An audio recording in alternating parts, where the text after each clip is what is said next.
जागतिक महिला दिनाच्या पार्श्वभूमीवर रामवाडी झोपडपट्टीतील महिलांना राष्ट्रवादी काँग्रेस पार्टी अल्पसंख्याक आघाडी शरद पवार गटाचे राष्ट्रीय उपाध्यक्ष व गोल्फ क्लब येरवाडाचे कप्तान इक्रम खान यांच्या हस्ते संसार उपयोगी वस्तूंचे वाटप करण्यात आले। तसेच यावेळी महिला दिनाचे औचित्य साधून रामवाडी वसाहतीतील वयाचे 100 वर्ष पूर्ण केल्याबद्दल हारूबाई बनसोडे यांचा सन्मान देखील यांच्यामार्फत करण्यात आला।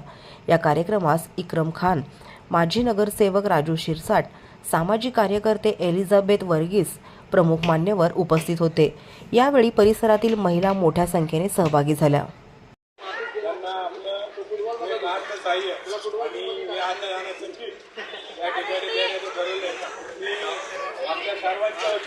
आणि जागतिक महिला दिनाच्या निमित्तानं भाईजान आणि त्यांच्या सर्व कुटुंबांचं गेल्या अनेक वर्षापासून त्यांचं आपलं जगत नात्याचं रामवाडीचं एक जिव्हाळ्याचं नातं निर्माण झालेलं आहे। लहानपणापासून ते सुद्धा इथंच, आपण सुद्धा इथं, त्यामुळं आपल्या सर्व गोरगरीब लोकांचं त्यांना जाण आहे।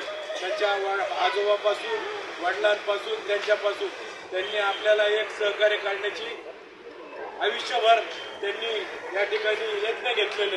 म्हणून मी आपल्या सर्वांच्या वतीनं आज जागतिक महिला दिनाच्या निमित्तानं आपल्या सर्वांच्या वतीनं मी त्यांच्या कुटुंबियांचं हार्दिक असं आभार व्यक्त करतो की आजच आमच्या सर्व गोरगरीब लोकांसाठी आपण सदैव हजर उपस्थित राहून आपल्याला सर्वांना सहकार्य करण्याची भावना यानंतर सुद्धा ते ठेवतील एवढं या ठिकाणी मी बोलतो। आणि आपल्या सर्व महिलांना जागतिक महिला दिनाच्या निमित्तानं या ठिकाणी हार्दिक अशा शुभेच्छा व्यक्त करतो।